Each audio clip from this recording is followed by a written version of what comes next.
हाँ, मैं देवी माधुरी की आज्ञा का पालन करना अपना धर्म समझता हूँ, अनिल ने जवाब दिया। मुझे तुम्हारे मन का पता है कृष्ण कुमार, सदाव्रत बोला। मैं तुम्हें इतनी शक्ति अवश्य प्रदान कर दूंगा जिससे तुम्हारी लगन में और दृढ़ता आएगी। परंतु कृष्ण कुमार, इस बार भी यदि तुमने इस शक्ति से मन को उजला नहीं किया तो कोई भी तुम्हें क्षमा नहीं करेगा। मैं पहले ही बहुत कष्ट उठा चुका हूँ महाराज, लेकिन अब मेरी आंखें खुल चुकी हैं, इसीलिए अब मुझसे कोई भूल नहीं होगी।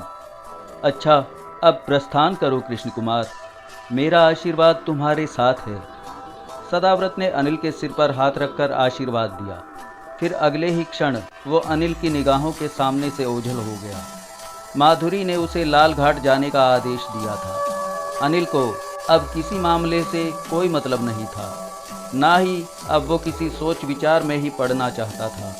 उसे देवी देवताओं और अप्सराओं, देवदूतों की महान शक्ति और चमत्कारों का अंदाज़ा हो चुका था। अब अनिल एक सच्चे भक्त की तरह उनके आदेशों पर हर काम करने के लिए तैयार था। शायद उसके मन की इसी भक्ति ने सदाव्रत को प्रभावित किया था और उसने अनिल को उतनी शक्ति प्रदान कर दी थी जितनी वो उसे दे सकता था।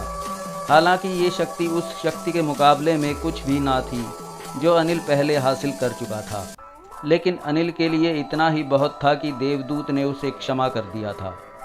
अब वो लाल घाट जाने के लिए बिल्कुल तैयार था। अनिल को मालूम था कि वो चाहे किसी भी दिशा में चलेगा, लाल घाट पहुंच जाएगा। इसीलिए वो बिना सोचे समझे एक दिशा में चलने लगा। जैसे जैसे वो आगे बढ़ता जा रहा था, भैरवदास की खौफनाक शक्ल उसकी नज़रों के सामने आती जा रही थी। सच तो ये है कि ये बात अनिल का दिल कबूल नहीं कर पा रहा था कि वो भैरवदास के निर्देशों पर चले। वही भैरवदास जिसकी बदौलत अनिल को इतनी तकलीफ़ें सहन करनी पड़ी थी। वो यही सोचता हुआ आगे बढ़ रहा था। फिर उसने ये ख्याल दिल से निकाल दिया। उसने सोचा, माधुरी को मनाने के लिए उसे सब कुछ करना ही होगा। ये सोचकर अनिल के जहन को सुकून मिला। लेकिन फिर अचानक उसे अपनी मूर्खता का एहसास हुआ कि क्यों ना उसने देवदूत से पूछ लिया कि इस वक्त वो कहाँ है। उसके चारों तरफ हरियाली फैली हुई थी, लेकिन दूर दूर तक किसी बस्ती का निशान नज़र नहीं आता था। थोड़ी थोड़ी देर बाद अनिल रुककर इधर उधर नज़रें दौड़ाता, फिर शिवजी महाराज का नाम लेकर आगे बढ़ जाता था। वो अपनी धुन में मस्त और अपने भविष्य के प्रति आशावान तब तक आगे बढ़ता रहा जब तक कि चारों तरफ अंधेरा नहीं फैल गया। वो रुका नहीं। वो काफ़ी फासला तय कर चुका था, लेकिन अभी तक उसे किसी आबादी के निशान नज़र नहीं आए थे, ना ही कोई परिंदा ही नज़र आया था। अनिल के बदन में नई ताकत पैदा हो चुकी थी, इसीलिए उसे थकान का ज़रा भी एहसास नहीं था। लेकिन अंधेरे में आगे बढ़ना उसने मुनासिब नहीं समझा था। वो खुले आसमान के नीचे घास पर लेट गया। माधुरी अप्सरा के ख्यालों ने उसके दिलो दिमाग को ऐसी स्फूर्ति प्रदान कर रखी थी कि उसे भूख प्यास का भी होश नहीं रहा था। घास पर लेटे लेटे वो माधुरी के बारे में ही सोच रहा था। उसे लगता था कि वो उस पर फिर मेहरबान होती जा रही है। सोचते सोचते ना जाने कब उसकी आंख लग गई। सुबह जब अनिल की आंख खुली, उस वक्त को फट चुकी थी। उसने इधर उधर नज़रें घुमाकर देखा। वो यकीनन उस जगह पर नहीं था जहाँ पर की रात को सोया था। इस जगह तो दूर दूर तक हरियाली भरी थी, जबकि इस वक्त वो किसी बस्ती के करीब एक वीरान जगह पर पड़ा हुआ था। जब उजाला थोड़ा ज़्यादा फैला तो अनिल को दूर से इमारतें नज़र आई और थोड़ी देर में ही अनिल को पता चल गया कि वो लाल घाट की बस्ती के ही करीब मौजूद है। लाल घाट के मंदिर का कलश दूर से ही अनिल को दिखाई दे रहा था। तो देवदूत सदाव्रत या माधुरी देवी ने लाल घाट पहुंचने के लिए मेरी मंजिल आसान कर दी है, अनिल ने सोचा और खुश हो गया। लाल घाट, जहाँ से अनिल ने अपने दिल दहला देने वाले सफ़र की शुरुआत की थी, जहाँ वो एक फॉरेस्ट ऑफिसर के रूप में तैनात था। उसने वहाँ के रहस्यमय पुजारी को ललकारा था जो अरसा पहले मर चुका था। अनिल चौधरी को उस वक्त क्या पता था कि वो किन खौफनाक हालात से दो चार होने वाला है और आइंदा उसके भविष्य में क्या लिखा हुआ है।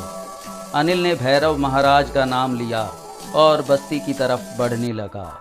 उसे डर था कि कहीं कोई उसे पहचान ना ले। इसीलिए वो सिर नीचे झुकाए बस्ती में दाखिल हो गया। अनिल की शक्ल सूरत इस वक्त तक उस अनिल कुमार चौधरी से काफ़ी अलग लगती थी जो यहाँ तैनात था और जिसे बहुत से लोग यहाँ जानते और पहचानते थे। अनिल का जी चाहा कि वो ज़रा चलकर अपने दफ्तर और पुराने मकान को चलकर देखे और लोगों से पूछे कि अनिल चौधरी का क्या हश्र हुआ। देखे कि लोग फॉरेस्ट ऑफिसर अनिल चौधरी की गुमशुदगी के बारे में क्या कहते हैं, लेकिन जाहिर है कि इन बातों का कोई मौका नहीं था। वो लोगों से छुपता छुपाता मंदिर की तरफ बढ़ गया।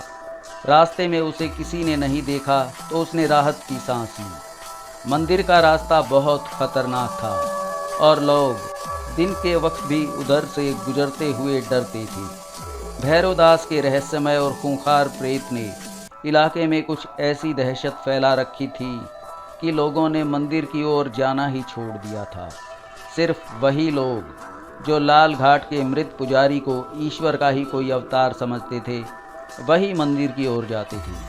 आम ख्याल यही था कि भैरवदास का प्रेत उन्हें परेशान नहीं करता है। इस बार अनिल ने मंदिर का रास्ता बगैर किसी खौफ और खतरे के तय किया। इस बार उसे ना तो कोई चुड़ैल नजर आई, ना ही किसी जंगली जानवर ने उसे परेशान किया। पहले जब वो इस रास्ते से गुजरा था तो कई बलाओं ने उसे परेशान किया था। अनिल जब मंदिर में दाखिल हुआ तो 2-4 पुजारियों ने उसे हैरत से देखा और उसका रास्ता भी रोकने की कोशिश की, मगर जब अनिल ने उन्हें घूर कर देखा तो वो मंत्रमुग्ध से पीछे हट गए। अनिल सीढ़ियां तय करता हुआ साधुओं और पुजारियों को हैरत से पीछे छोड़ता हुआ उस तहखाने तक पहुंच गया जहां भैरवदास एक चंदन के ताबूत में अरसे से पड़ा आराम कर रहा था। तहखाने का भारी लकड़ी का दरवाज़ा बंद था, मगर जब अनिल ने उस पर हाथ रखा ही था कि दरवाज़ा खुल गया। वो उस तहखाने में दाखिल हो गया जिसने उसकी दुनिया ही बदल दी थी। लाल घाट का वही तहखाना जहां पहली बार अनिल की भिड़ंत भैरवदास से हो चुकी थी। अतीत की तमाम बातें धीरे धीरे अनिल के जहन में ताज़ा होने लगी। चंदन का वही ताबूत अब भी वहाँ मौजूद था जिसमें अनिल ने पहली बार भैरवदास को लेटे हुए देखा था। अनिल कुछ देर तक पलके झपकाए बगैर ताबूत को देखता रहा।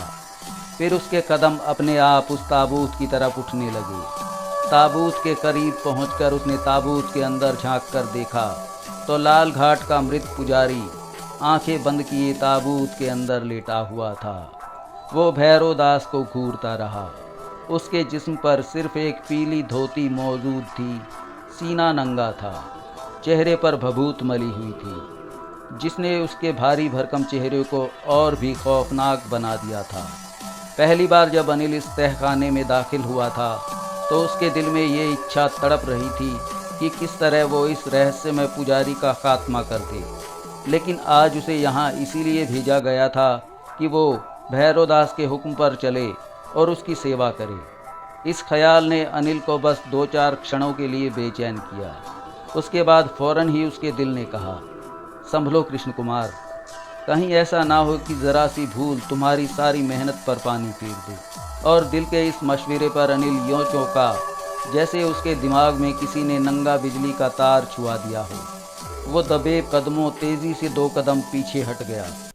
उसके दिल में जो विचार उभरे थे अभी वो उन पर पूरी तरह से सोच भी नहीं पाया था कि उसने लाल घाट के मृत पुजारी को ताबूत में हरकत करते हुए देखा।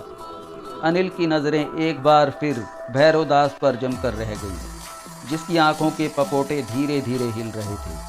कुछ सेकंड तक यही स्थिति रही, फिर भैरवदास ने आंखें खोल दी। कुछ क्षण बाद ही वो मुस्कुराता हुआ चंदन की लकड़ी के ताबूत से बाहर आ गया। उसकी बड़ी बड़ी सुर्ख आंखें अनिल के चेहरे पर ही जमी हुई थीं। भैरवदास जिन नज़रों से अनिल को देख रहा था उनमें हिकारत ही हिकारत थी। अगर दूसरा कोई मौका होता या अनिल अपनी मर्जी से यहाँ आया होता तो मुमकिन था अंजाम सोचे बगैर उससे 2-2 हाथ कर डालता, लेकिन उसे बहरहाल बड़े जब्त और सब्र से काम लेना था। अब तो उसे बस एक ही धुन सवार थी कि किस तरह माधुरी और देवदूतों को मना सके। इसीलिए उसने खुद नज़रें झुका ली। वो भैरवदास की खौफनाक आंखों की नफ़रत और हिकारत को नज़रअंदाज कर गया। तहखाने में कुछ देर खामोशी छाई रही। फिर भैरवदास की आवाज़ उभरी, तो तुम एक बार फिर लाल घाट आ गए कृष्ण कुमार। सब देवी माधुरी की कृपा है भैरवदास जी महाराज। सुना है देवदूत सदाव्रत ने तुम्हारी कुछ शक्तियां तुम्हें वापस कर दी हैं। भैरवदास ने रहस्यमय लहजे में रुक रुक कर कहा। हाँ, ये भी उनकी कृपा है, अनिल ने नम्र स्वर में कहा। ओ, तो अब क्या विचार है तुम्हारे? भैरवदास महाराज, मेरी तरफ से आपके दिल में जो बैर है उसे निकाल दीजिए। मेरे पास अब कुछ भी नहीं है। जो कुछ मैंने कड़ी तपस्या से पाया था वो सब खो बैठा हूँ। मगर तुम्हारे मन का हाल मुझे मालूम है, और मुझे विश्वास है महाराज कि आप मेरे मन में कोई मैल नहीं देख रहे होंगे। धन्य हैं देवी माधुरी और देवदूत, जिन्होंने तुम्हें एक साधारण मानव से संत बना दिया। भैरवदास ने सिर से पैर तक अनिल को देखते हुए कहा। तहखाने में थोड़ी देर खामोशी छाई रही। भैरवदास तहखाने में टहलता रहा। फिर वो बोला, कृष्ण कुमार, क्या तुम्हें नहीं मालूम कि कैलाशनाथ मेरा शिष्य था? हाँ, मुझे मालूम है महाराज, अनिल ने धीरे से जवाब दिया। और क्या तुम ये भी जानते हो कि केवल तुम्हारे कारण ही देवी ने उसे कष्ट दिया है? भैरवदास ने उसे घूरते हुए पूछा। मुझे नहीं मालूम, अनिल ने धीमे स्वर में कहा। कृष्ण कुमार, देवी अमर हैं, देवी महान हैं। भैरवदास ने कई बार ये शब्द दोहराए। हाँ महाराज, देवी अमर हैं, देवी महान हैं। अनिल ने उसकी हाँ में हाँ मिलाई। परंतु अमर देव के बाद कैलाशनाथ मेरा दूसरा प्रिय शिष्य था, जिसे तुम्हारे कारण मृत्यु को गले लगाना पड़ा कृष्ण कुमार। भैरवदास ने गजबनाक लहजे में कहा। अनिल ने कोई जवाब नहीं दिया। वो किसी भी मामले में भैरवदास से उलझना नहीं चाहता था। अनिल को ऐसा लग रहा था जैसे भैरवदास देवी के फैसले से उलझा हुआ है कि अनिल को लाल घाट क्यों भेजा गया है। मगर ये अप्सरा का हुक्म था, जिसकी वजह से भैरवदास अनिल को लाल घाट में रखे जाने पर मजबूर था। वो बहुत देर तक बड़बड़ाता रहा और गुस्से में टहलता रहा। तुम कृष्ण कुमार, तुम, वो पेचों दाव खाता हुआ बोला, तुम भैरवदास को अब तक नहीं समझे। तुम्हारी आंखें अब तक नहीं खुली। तुमने जो शक्ति प्राप्त की उसे तुमने एक मजाक समझा। तुमने लाल घाट के पुजारी के बारे में सदा गलत ढंग से सोचा। कृष्ण कुमार, मैंने ये शक्तियाँ इस तरह प्राप्त नहीं की हैं जिस तरह तुमने की हैं। मैं जानता हूँ महाराज, मैंने सब कुछ ही गलत समझा था। मैं बड़ा मूर्ख हूँ। मूर्ख? तुम महामूर्ख हो कृष्ण कुमार। हाँ महाराज, मैं स्वीकार करता हूँ, मुझसे बहुत सी भूलें हुई हैं। भैरवदास अनिल की इस विनम्रता से ज़रा भी प्रभावित नहीं हुआ, बल्कि उसकी कड़वी बातों में और जहर भर गया। क्या तुम जानते हो कि तुम्हें यहाँ क्यों भेजा गया है? देवी की आज्ञा थी कि मैं तुम्हारे पास पहुँचूँ और तुम्हारी सेवा करूँ, अनिल ने जवाब दिया। सेवा? और तुम? भैरवदास के जहरीले कहकहे से तहखाना गूंज गया। फिर वो गंभीर होकर बोला, तुम मेरी सेवा करोगे कृष्ण कुमार? मैं भविष्य को अपने मन के दर्पण में अपनी शक्ति के द्वारा देख सकता हूँ। कल क्या होगा ये मुझे मालूम है। हम देवी देवता चाहें तो भविष्य बदल सकते हैं, और इसी आशा में मैं तुम्हें यहाँ रखता हूँ। और एक बार फिर तुम्हें बताए देता हूँ कि भैरवदास से बैर का परिणाम अच्छा नहीं होगा। तुम ये बात सदा ध्यान में रखना। अगर भूल गए तो फिर कष्ट उठाओगे। भैरवदास तुम्हारा गुरु है, और गुरु सदा गुरु ही रहता है। भैरवदास जी महाराज, अनिल ने तेजी से कहा, क्या आप इस बात को अपने मन से निकाल नहीं सकते? अब मैं आपका दुश्मन नहीं हूँ। मैंने बहुत कष्ट उठा लिए हैं। अच्छा, तो क्या मैं तुम्हें अपना मित्र समझूं? भैरवदास ने उसका मजाक उड़ाया। सच जानना चाहें तो सुनिए महाराज, मैं आपका मित्र भी नहीं बन सकता, लेकिन इतना ज़रूर कहूँगा कि अब मेरे मन में देवी की लगन के सिवा और कुछ नहीं है। अब मैं अपना शेष जीवन देवी देवताओं की आराधना में बिताने का निश्चय कर चुका हूँ। कष्टों ने तुम्हें बात कहने का ढंग सिखा दिया है। अच्छे भक्त दिखाई दे रहे हो। कृष्ण कुमार, हम एक दूसरे को पसंद नहीं करते, पर माधुरी देवी महान हैं। उन्होंने एक बार फिर हम दोनों को इकट्ठा कर दिया है। ये केवल तुम्हारी ही नहीं, अपितु हम दोनों की ही परीक्षा है। मुझे कुछ नहीं मालूम कि देवी माधुरी क्या चाहती है, परंतु मुझसे देवी के सिवा किसी और विषय पर बात ना कीजिए भैरवदास जी, अनिल ने सच्चे मन से कहा। माधुरी देवी के प्रेम में कहीं तुम दीवाने तो नहीं हो गए? भैरवदास मुस्कुराकर बोला। अनिल ने भैरवदास की बात में छिपे जहरीले कटाक्ष को महसूस किया, लेकिन खून के घूंट पीकर खामोश रह गया। चुप क्यों हो गए महाराज? कुछ तो बोलो। भैरवदास ने अनिल को भड़काने की कोशिश की तो अनिल दबे स्वर में बोला, भैरवदास जी महाराज, अब पुरानी बातों को छोड़िए और मुझे आज्ञा दीजिए कि मैं आपकी क्या सेवा करूं। इंसान से गलतियां होती हैं और भगवान उन्हें क्षमा कर देते हैं। मुझे क्षमा कर दीजिए। परंतु इतनी बात और ध्यान में रखना कि तुम मुझसे अधिक शक्ति नहीं प्राप्त कर सकते। यदि तुम पूरा जीवन भी लगा दो तब भी भैरवदास के बराबर नहीं आ सकते। मुझे शक्ति नहीं, सिर्फ देवी की कृपा चाहिए। मेरे लिए देवी की कृपा ही सबसे बड़ी शक्ति है। ये बात बड़े दिनों बाद मेरी समझ में आ गई है। अनिल के जवाब में भैरवदास के चेहरे पर एक रंग सा आकर गुजर गया। उसकी आंखों से नफरत की चिंगारियां उबल रही थीं और चेहरा गुस्से से सुर्ख हो रहा था। वो महसूस कर रहा था कि अगर माधुरी ने वचन ना दिया होता तो लाल घाट का प्रेत उसे जलाकर भस्म कर डालता। कुछ देर तक भैरवदास अनिल को खौफनाक नज़रों से घूरता रहा। फिर अचानक उसके चेहरे का तनाव मिट गया। वो स्थिर गंभीर लहजे में बोला, कुमार, क्या तुम मेरी हर आज्ञा का पालन करने को तैयार हो? जी हाँ, देवी माधुरी ने देवदूत सदाव्रत के माध्यम से मुझे यही संदेश भेजा था। अच्छा, तो फिर एक सच्चे शिष्य की तरह है प्रतिदिन मेरे चरणों पर सिर रखकर प्रणाम किया करो। भैरवदास मुस्कुराकर बोला। एक दो क्षण के लिए अनिल को यूं लगा जैसे लाल घाट के प्रेत ने उसे कोई गंदी गाली दे दी हो, लेकिन फौरन ही अनिल ने मन में भोले शंकर को हटाया और बढ़कर भैरवदास के पैरों पर सिर रख दिया। उसकी इस हरकत का भैरवदास ने क्या प्रभाव लिया, ये तो अनिल को नहीं मालूम हो सका। लेकिन जब भैरवदास ने गजबनाक लहजे में उसे उठने के लिए कहा तो अनिल देखकर हैरान रह गया कि भैरवदास का चेहरा गुस्से से अंगारे की तरह दहक रहा था। भैरवदास की आंखों में वहशीपन झांक रहा था और ना जाने क्यों वो अपना निचला होंठ दांतों तले दबाए उसे चबाए जा रहा था। ऐसा लगता था जैसे उसे अनिल की किसी हरकत से गहरा धक्का लगा हो या सदमा पहुंचा हो। अनिल शांत भाव से खड़ा भैरवदास के चेहरे का जायजा लेता रहा तो भैरवदास ने जख्मी भेड़िए की तरह तड़प कर कहा, कृष्ण कुमार, तुम्हें 40 दिनों तक इसी प्रकार सांझ सवेरे मेरे चरणों पर सिर रखकर प्रणाम करना होगा। उसके बाद तुम्हें कोई दूसरा काम सौंपूंगा।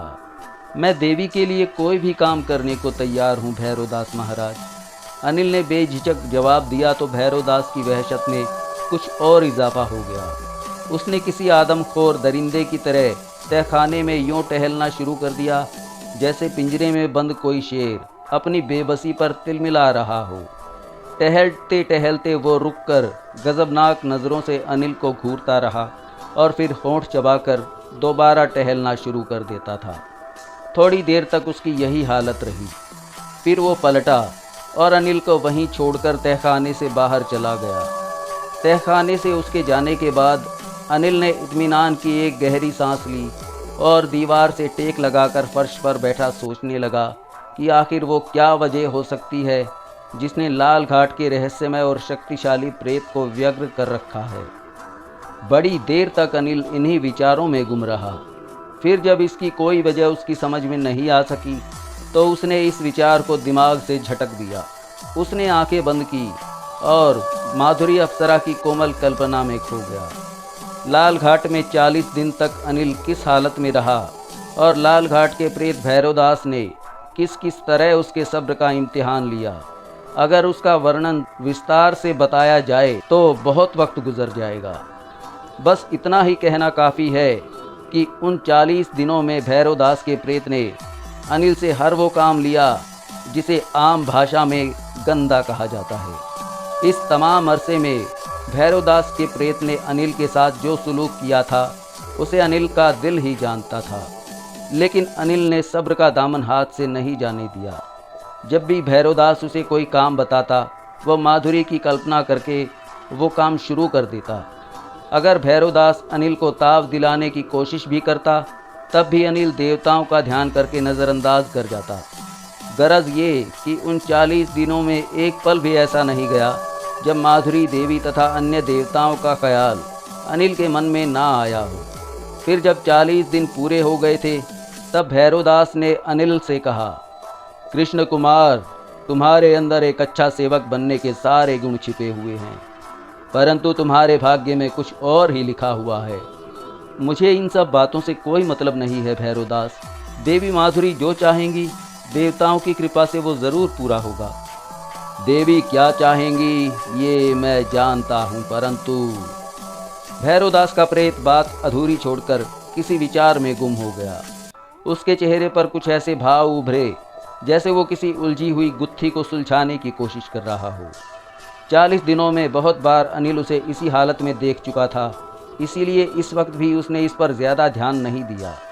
कुछ देर तक भैरवदास का प्रेत खूंखार नज़रों से छत को घूरता रहा। फिर अचानक अनिल की तरफ देखकर झल्लाए हुए लहजे में इस तरह बोला जैसे उसके हाथों से शिकार निकल गया हो, तुम्हारी परीक्षा का समय पूरा हो चुका है कृष्ण कुमार, अब तुम जा सकते हो। क्या आप मुझे ये नहीं बताएंगे महाराज कि अब मुझे कहाँ जाना होगा? जहाँ तुम्हारा मन चाहे चले जाओ। भैरवदास का प्रेत बोला, मेरे स्थान पर तुम्हारा काम अब पूरा हो चुका है। अनिल को भैरवदास के प्रेत का ये रवैया बड़ा अर्थपूर्ण लगा, इसीलिए उसने खुशामदी ढंग से पूछा, महाराज, क्या सेवक से फिर कोई भूल हो गई है जो उसे अपनी सेवा से निकाल रहे हैं? नहीं, परंतु बस अब तुम जाओ यहाँ से, ज़्यादा बातें मत करो।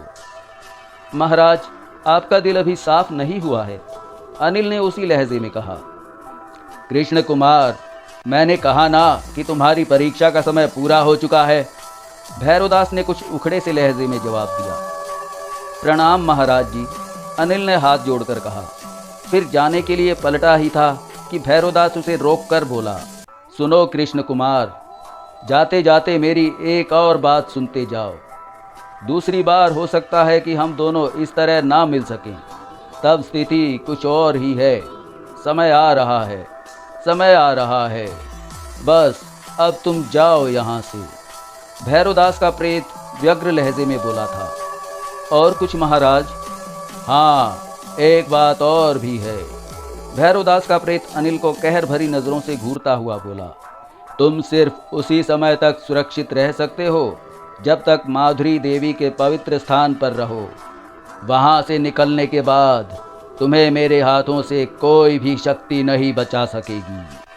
अनिल ने गुस्से से एक नज़र भैरवदास पर डाली और उल्टे कदमों तहखाने से बाहर निकल आया। लाल घाट के प्रेत के अंतिम शब्दों का अर्थ क्या था ये वो बहुत सोच विचार के बाद भी ना जान सका था। मंदिर की धर्मशाला के अहाते से निकलकर अनिल बस्ती की तरफ जाने वाले रास्ते पर चल दिया। वो इस वक्त बहुत सुकून महसूस कर रहा था। अनिल को यकीन था कि वो अपनी परीक्षा में सफल हो चुका है और अब ज़रूर माधुरी उसे दर्शन देगी। वो माधुरी के स्थान पर उस तरह पहुंच जाएगा जिस तरह दूसरे स्थानों पर पहुंचा था। मगर उसे क्या मालूम था कि अभी दिल दहला देने वाली एक परीक्षा बाकी थी। परीक्षा का ये पड़ाव सबसे ज़्यादा यंत्रणादायक था। आप कल्पना करें कि आपने अपनी प्रेमिका के दीदार हासिल करने के लिए घोर कष्ट उठाए हों और ढेरों अपमान सहे हों। फिर जब आपको महसूस हो कि वो मान गई है और बस दीदार हासिल होने ही वाले हैं और फिर दीदार ना हो सकें और आपको उसकी तलाश में कभी इस गली कभी उस कूचे मारे मारे भटकना पड़े तो आपकी क्या हालत होगी। अनिल के ऊपर ये कयामत भी गुजरी। वो चलता रहा, यहाँ तक कि उसके पैरों में छाले पड़ गए, मगर उसे देवी का स्थान कहीं नजर नहीं आया। माधुरी माधुरी जपते जपते उसकी जुबान शुष्क हो गई, मगर अनिल भटकता रहा। माधुरी का वो रहस्यमय स्थान कहाँ था, ये उसे पता नहीं चला। माधुरी की इस बात में क्या भेद है, ये भी अनिल की समझ में नहीं आ रहा था। वो सोच रहा था, क्या उसकी परीक्षा में कोई कमी रह गई थी जो देवी ने उसे अपने स्थान पर नहीं बुलाया था। शायद वो मेरे सब्र की परीक्षा भी लेना चाहती थीं। अनिल मंदिरों में भी गया और देवी देवताओं के सामने गिड़गिड़ाकर प्रार्थना की। वो भारत के विभिन्न क्षेत्रों में खाना बदेशों की तरह घूमता रहा। उसे देवी का स्थान ढूंढने में लगभग 1.5 वर्ष लग गया। उन वर्षों में वो किस किस जगह गया होगा और किन किन साधु सन्यासियों से उसने अप्सरा माधुरी के स्थान का पता पूछा होगा और किस किस ने उसे निराश किया होगा, ये अनिल का दिल ही जानता था। लोग उसे पागल समझते थे। वो एक बार फिर लाल घाट गया, मगर इस बार उसे तहखाने में लाल घाट के रहस्यमय मृत पुजारी भैरवदास की लाश वाला तहखाने में रखा ताबूत खाली मिला था। उसके बाद हैरान और परेशान अनिल फिर एक मंदिर में ध्यान और साधना में लगा रहा। इन 1.5 वर्षों में एक अजीब बेदिली, बेयकीनी और बेकैफी की हालत रही थी उसकी। माधुरी की ये सज़ा उसे पिछली तमाम सज़ाओं से ज़्यादा कष्टपूर्ण लगी थी। फिर आशा और निराशा की उस स्थिति में अनिल अपने हाल से संतुष्ट हो गया। दवा बन जाता है दर्द का हद से गुजर जाना। किस्मत में जो लिखा है वो ज़रूर पूरा होगा, उसने सोचा था। वो मंदिर मंदिर जाता रहा। घने जंगलों और ऊंचे पर्वतों पर धूनी रमाकर माधुरी के नाम की माला जपता रहा। आखिरी बार जब वो काशी के करीब एक वीरान जगह पर ध्यान मग्न था तो वही हुआ जिसकी उसे 1.5 साल से उम्मीद थी। एक सुबह जब वो सोकर उठा तो वो अपने स्थान पर नहीं था। उसने जल्दी जल्दी अपनी आंखें मलनी शुरू कर दी।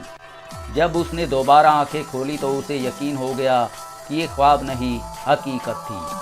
वो इस वक्त माधुरी के स्थान पर उसी कमरे में मौजूद था जो माधुरी श्मशान साधना के लिए जाते वक्त उसके लिए सुरक्षित कर गई थी। वो हैरत से आंखें फाड़े हर चीज़ को देख रहा था। अचानक गुलाब मिली चंदन की सुगंध उसके जहन को महका गई। उसके दिमाग पर हल्का हल्का नशा छाने लगा। वो इस वक्त ऐसा महसूस कर रहा था जैसे आसमान पर उड़ा जा रहा हो, जैसे वो बादलों में तैर रहा है। और फिर सामने एक दरवाज़ा धीरे से खुला। अनिल बेताब होकर उसी तरफ देखने लगा।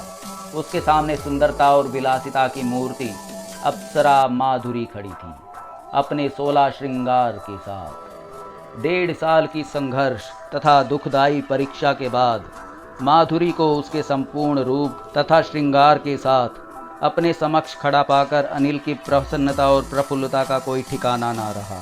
चंदन में मिली गुलाबों की सुगंध उसके जहन को महका रही थी। अनिल ने व्याकुलता से आगे बढ़कर माधुरी के पांव छू लिए और बड़ी श्रद्धा से बोला, देवी अपने दास पर दया करो। माधुरी ने धीरे से झुककर अनिल को उठाया और फिर उसके कंधे पर हाथ रखे सारे जहां की हमदर्दी और माधुर्य अपने स्वर में समेट कर बोली, कृष्ण कुमार तुम सफल हो गए हो। जो होना था वो हो चुका।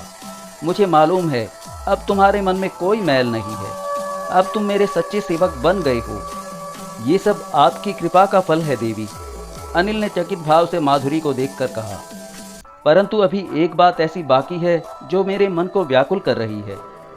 बीती हुई सारी बातें विसार दो कृष्ण कुमार, तुम्हें क्षमा किया जा चुका है। माधुरी ने अपने होठों पर मधुर मुस्कान बिखेरते हुए जवाब दिया, तुमने कठिन परीक्षाओं में सफल होकर फिर से महान शक्ति प्राप्त कर ली है।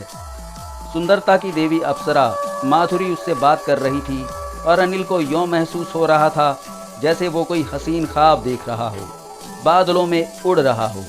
माधुरी की सुरीली आवाज़ मानो उसके कानों में रस घोल रही थी।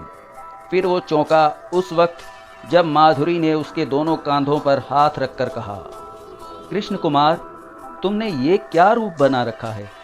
अनिल ने अपने हुलिये पर नज़र डाली तो नजरें ना उठा सका। उसके शरीर पर मैल की मोटी मोटी तहें जमी हुई थी। लिबास तार तार हो रहा था और उसमें से सड़ांध फूट रही थी। नाखून बुरी तरह बढ़ आए थे और सिर पर दाढ़ी के बाल झाड़ झंखाड़ की तरह बिखरे हुए थे। ये सोचकर कि वो इस समय इतनी गंदी हालत में माधुरी के सामने खड़ा है, अनिल सिर से पांव तक कांप उठा। लेकिन माधुरी ने उसके दिल की बात भांप ली और प्रेम से कहा, कृष्ण कुमार, अब तुम्हें इन बातों की चिंता नहीं करनी चाहिए। अब तुम एक जोगी समान हो और योगियों को अपने ईश और ध्यान साधना के सिवा कुछ भी नहीं सूझता। तन की सुंदरता का ध्यान रखना साधारण मनुष्यों का काम है। देवी, मैं सब कुछ आपकी कृपा से ही हूँ। प्रेम अमर होता है कृष्ण कुमार। सच्चा प्रेम हो तो मनुष्य देवताओं की श्रेणी में आ जाता है। तभी मनुष्य महान भक्त, संत और ज्ञानी कहलाने लगते हैं। फिर चाहे वो प्रेम देवताओं से हो या किसी मानव से हो या किसी अप्सरा से ही क्यों ना हो। अनिल के दिल की धड़कनें तक माधुरी के गुण गा रही थीं। अभी वो इसी कैफियत से दो चार था कि माधुरी ने उसे मुखातिब किया। कृष्ण कुमार, तुम अब जहाँ चाहो जा सकते हो। तुम जाओ और सनातन धर्म का प्रचार करो। देवी की आज्ञा सिर माथे पर। लेकिन अब आपके चरणों में रहकर मुझे जो सुख मिलेगा वो संसार में और कहीं नहीं मिल सकता। तुम यदि इस स्थान पर रहना चाहते हो तो रहो और साधना में मग्न रहो। माधुरी का जवाब सुनकर अनिल को यूं लगा जैसे उसे कुबेर का खजाना मिल गया हो। उसकी यही इच्छा थी कि वो अपना बाकी जीवन देवदूतों और अप्सराओं के स्थान पर गुजारे। 2 डेढ़ साल तक उसने माधुरी को तलाश करने में जो मुसीबतें झेली थीं वो बेकार नहीं गई थी। उसे उसकी कठिनाइयों और परेशानियों का फल माधुरी के रूप में मिल गया था। सुंदरता की उस मूरत को पाने के लिए अनिल ने खुद को खो दिया था। कुछ देर तक वो खामोश खड़ा माधुरी को तकता रहा, फिर बोला, धन्य है देवी, आपने मुझे अपने चरणों में जगह देकर मेरा सम्मान किया है। मैं सारा जीवन आभारी रहूँगा। जब तक मन चाहे तुम यहाँ रहो। फिर थोड़ा रुककर वो बोली, परंतु ऐसी बातों की चिंता मेरे सेवकों के लिए व्यर्थ है। हम लोग हर जगह उपस्थित होते हैं। कृष्ण कुमार, तुम मेरे स्थान से दूर रहकर भी जब कभी सच्चे मन से मेरा नाम लोगे मैं उपस्थित हो जाऊंगी। माधुरी काफ़ी देर तक अनिल से बातें करती रही। फिर वो जाने लगी तो अनिल का दिल तड़प उठा। उसे अब एक पल के लिए भी अपनी देवी की जुदाई बर्दाश्त नहीं थी। माधुरी के रूप और गरिमा ने जैसे उस पर जादू कर दिया था। वो उस जादू में खोकर रह गया था।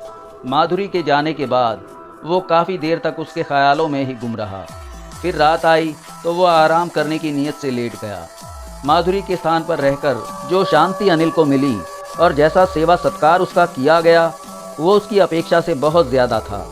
वहाँ उसे बहुत से नए अनुभव प्राप्त हुए और उसने देवदूतों तथा अप्सराओं को बड़े करीब से देखा।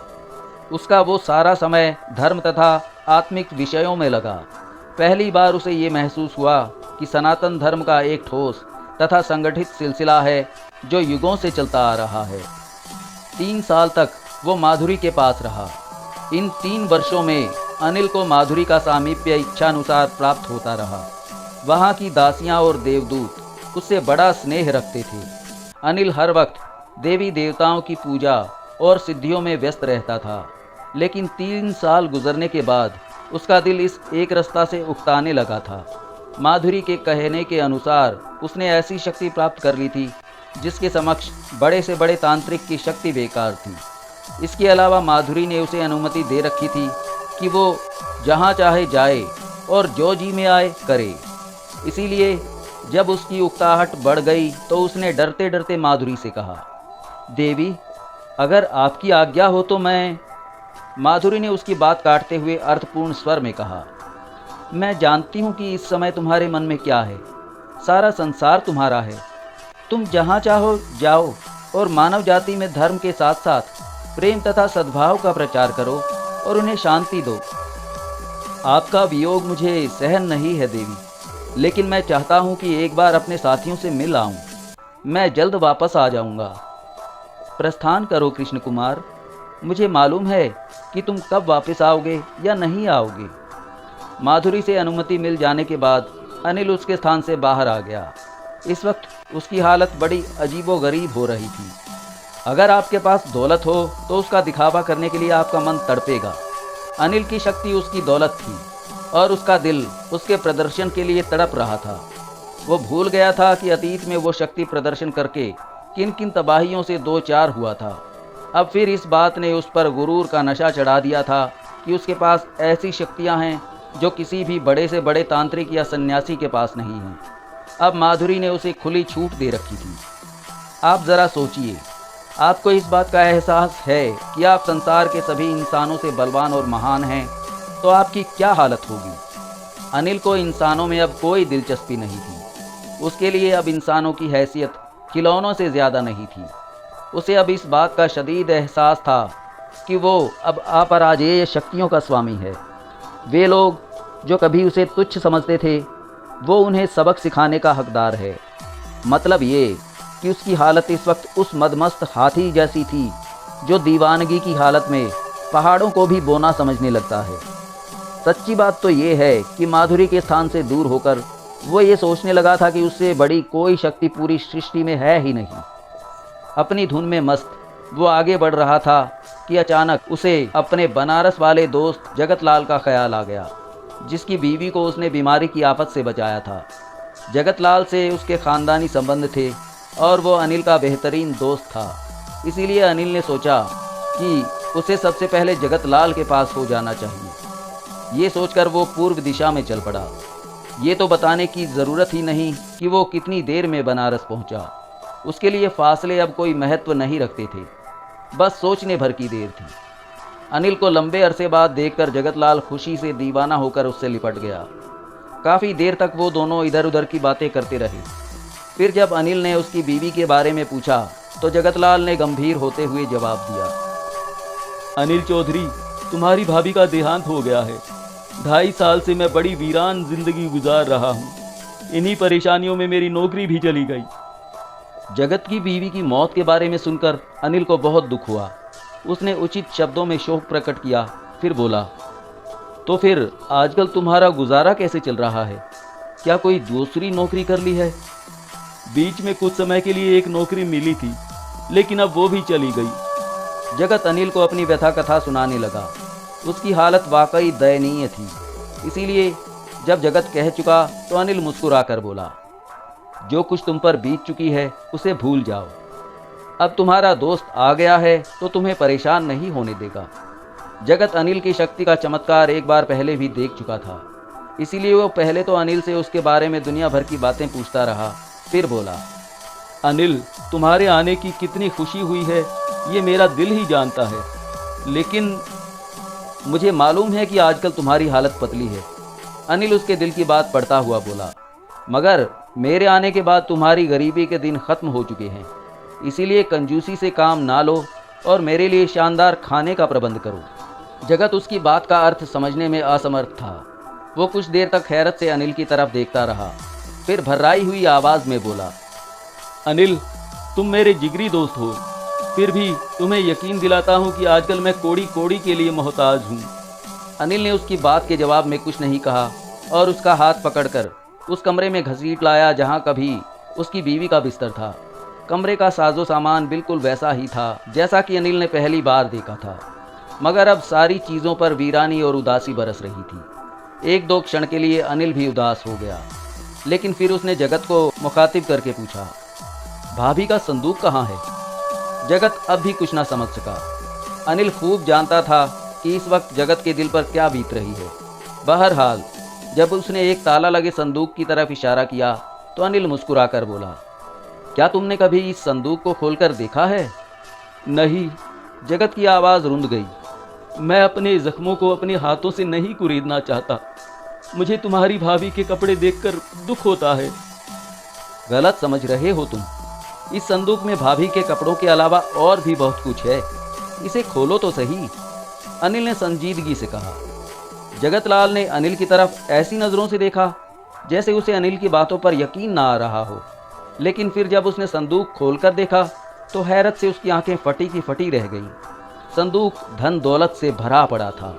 उसका बंदोबस्त अनिल के गुलाम प्रेतों ने उसी वक्त कर दिया था जब जगतलाल उसे अपनी व्यथा सुना रहा था। काफ़ी देर तक जगतलाल टकटकी बांधे अनिल को देखता रहा।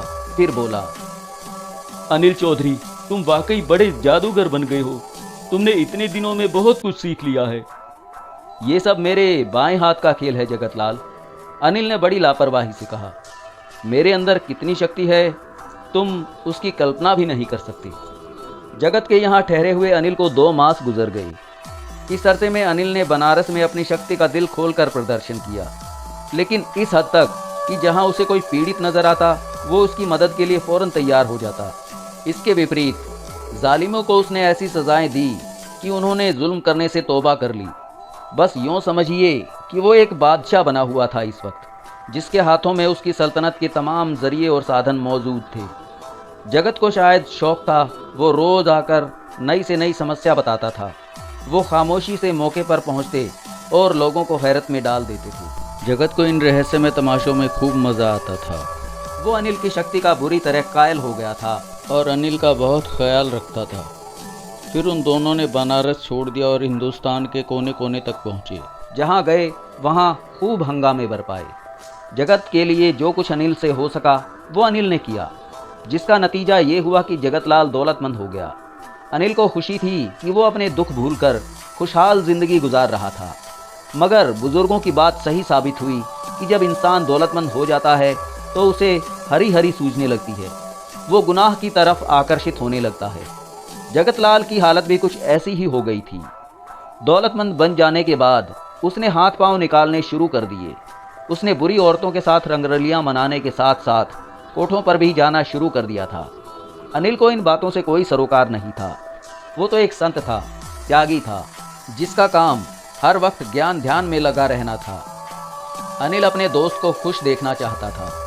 चाहे अनचाहे अनिल को भी शक्ति का घमंड हो गया। औरत और दौलत उसके लिए कोई मायने नहीं रखते थे, लेकिन शक्ति का उसे घमंड ज़रूर हो गया था। वैसे अनिल हर वक्त अपनी ही धुन में मस्त रहता था, इसीलिए उसे जगतलाल की खरमस्तियों से भी कोई एतराज़ नहीं था। लेकिन कोलकाता में एक दिन एक ऐसी घटना घट गई जिसने पूरे शहर में अनिल की शक्ति की धूम मचा कर रख दी। उस दिन जब रोज़ की तरह अनिल दिन भर की आवारा गर्दी करके वापस आया तो असामान्य तौर पर जगतलाल को घर पर ही देखकर हैरान रह गया। जगतलाल के चेहरे पर उलझन और परेशानी देखकर अनिल को यकीन हो गया कि वो ज़रूर कुछ फिक्रमंद है। अनिल ने वजह पूछी तो जगतलाल टाल मटोल करने लगा, लेकिन जब अनिल ने ज़्यादा आग्रह किया तो जगतलाल बोला, अनिल यार, मैं तुम्हें इन मामलों में उलझाना नहीं चाहता था, लेकिन अब जबकि तुम जिद कर रहे हो तो मुझे बताना पड़ रहा है, मगर इस शर्त के साथ कि तुम इस मामले में मेरी मदद ज़रूर करोगे। अरे कहो तो सही यार, कि आखिर मामला है क्या? अनिल लापरवाही से बोला। मेरे दोस्त, आज एक 2 कौड़ी की तवायफ ने भरी महफिल में मेरी बेइज्जती कर दी। अगर मेरे अंदर तुम्हारे जितनी शक्ति होती तो मैं उसे मज़ा चखाए बगैर वापस नहीं आता। अगर वो 2 कौड़ी की वेश्या थी तो तुम उसके कोठे पर क्या लेने गए थे? अनिल ने पूछा तो जगतलाल लाजवाब हो गया। थोड़ी देर तक अनिल जगतलाल को यूं ही छेड़ता रहा, फिर बोला, तुमने ये कहकर मेरे दिल को ठेस पहुंचाई है कि अगर तुम मेरे जैसे महान होते तो उस वेश्या को मज़ा चखाए बगैर वापस ना आते। क्या मैं और तुम अलग अलग हैं? ये बात नहीं है यार, जगत जल्दी से बोला। मैं मुफ्त में तुम्हें परेशान नहीं करना चाहता। मेरी परेशानी की भी एक ही कही तुमने, अनिल तनकर बोला। इस धरती पर देवदूतों, अप्सराओं और देवी देवताओं के सिवा कोई नहीं जो मुझसे आंख मिलाकर बात कर सके। तुम कहो तो मैं अभी उस वेश्या को यहाँ आने के लिए मजबूर कर दूं? मेरे वीर चुटिया पकड़कर खींचते हुए उसे लाकर यहाँ तुम्हारे कदमों में ढेर कर देंगे। नहीं यार अनिल, जगतलाल जल्दी से बोला। अगर तुमने उसे यहाँ बुलाकर कोई सज़ा दी तो मज़ा नहीं आएगा। उस कमबख्त औरत ने भरी महफिल में मेरी बेइज्जती की थी। मैं चाहता हूँ कि भरी महफिल में ही उसकी बेइज्जती हो। जो तुम चाहते हो वही होगा। मैं कल ही तुम्हारे साथ जाऊँगा और ऐसा तमाशा दिखाऊंगा कि तुम भी दंग रह जाओगे। लेकिन एक बात का ख्याल रखना। किस बात का? अनिल ने पूछा। गुस्से में आकर कहीं उसे ऐसी सज़ा मत दे देना कि वो किसी को मुंह दिखाने के काबिल ना रहे। अच्छा, तो बहुत सुंदर है वो वेश्या? क्यों सुंदर? जगत ने अर्थपूर्ण लहजे में कहा। मुझे तो खतरा है कि कहीं उसे देखकर तुम अपने जंतर मंतर ही ना भूल जाओ और उसी के होकर रह जाओ। तुम क्या जानो जगत की सुंदरता किसे कहते हैं? अनिल गहरी सांस लेकर बोला। फिर वो माधुरी के ख्यालों में खो गया। दूसरे दिन अनिल जगतलाल को साथ लेकर उस औरत के घर पहुंच गया। उस नाचने गाने वाली का कोठा दूसरी तवायफों से अलग थलग था। फिर भी उसके कोठे के नीचे चमचमाती गाड़ियों की लाइन लगी हुई थी। जगतलाल इस वक्त बेहतरीन लिबास में था, मगर अनिल ने खद्दर का कुर्ता पजामा पहन रखा था। जीना चढ़कर वो ऊपर पहुंचे तो एक लंबे तगड़े चौकीदार टाइप आदमी ने उन्हें रोक लिया और सख्त लहजे में बोला, अंदर जगह नहीं है। तुम उसकी फिक्र ना करो, हम अपनी जगह खुद बना लिया करते हैं। अनिल ने नर्म लहजे में कहा तो वो और ज्यादा गर्म हो गया और आंखें निकाल कर बोला, हमने तुमको बोला ना कि जगह नहीं है, थोड़ी देर बाद में आना। जगत ने अनिल की तरफ ऐसी निगाहों से देखा जैसे पूछ रहा हो अब क्या होगा। अनिल ने जगत को जवाब देने की बजाय एक बार फिर चौकीदार को समझाने की कोशिश की, लेकिन जब वो किसी तरह ना माना तो अनिल को मजबूरन उस पर एक मंत्र आजमाना पड़ा। अनिल के मंत्र के वीरों ने चौकीदार को बेबस कर दिया तो अनिल ने जगत को आगे बढ़ने का इशारा किया। एक तंग सी राहदारी पार करके वो एक बड़े हॉल में पहुंचे जहां गाने की महफिल सजी हुई थी। चौकीदार का कहना गलत नहीं था, अंदर तिल धरने की भी जगह नहीं थी। साज बज रहे थे, एक लड़की नाच रही थी।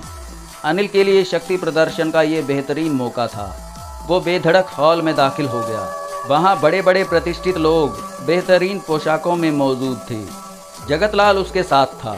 अनिल की नज़र तवायफ पर पड़ी तो वो दंग रह गया। वो वाकई बहुत हसीन थी। अनिल को श्वेता याद आ गई।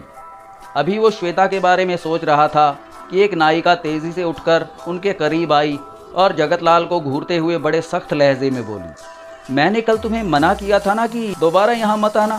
सीधी तरह अपने साथी को लेकर दफा हो जाओ, वरना आज तुम्हारे साथ शरीफों जैसा सलूक नहीं किया जाएगा।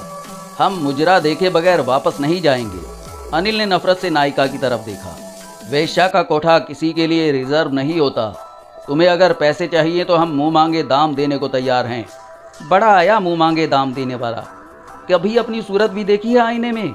निगोड़ा कंगला कहीं का, जाने कहाँ से आमरा नास पीटा।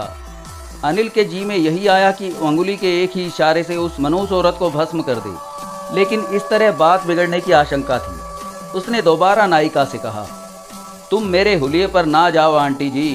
दौलत चाहिए तो दौलत लो, इतनी दौलत जो कभी तुम्हें ख्वाब में भी नसीब नहीं हुई होगी। चल निकल यहाँ से, दफा हो। बड़ा दौलतमंद आया अम्मा की हवेली में। वो गुर्राई। अनिल से अब बर्दाश्त ना हो सका। हॉल में बैठे दूसरे लोग भी उनकी बातचीत सुनकर अब उनकी तरफ आकर्षित हो चुके थे। अनिल ने एक गंभीर निगाह नायिका के बिगड़े हुए चेहरे पर डाली, फिर एक मंत्र पढ़कर छत की तरफ फूंक मार दी। अनिल का मंत्र पढ़ना था कि छत की तरफ से 1000 और 500 वाले नोटों की बारिश शुरू हो गई। हसीन तरीन तवायफ नाचते नाचते ठिठक गई। महफिल में बैठे लोगों को जैसे सक्ता मार गया। साजिंदों ने पागलों की तरह नोटों को बटोरना शुरू कर दिया। नायिका फटी फटी नज़रों से अनिल की तरफ देख रही थी।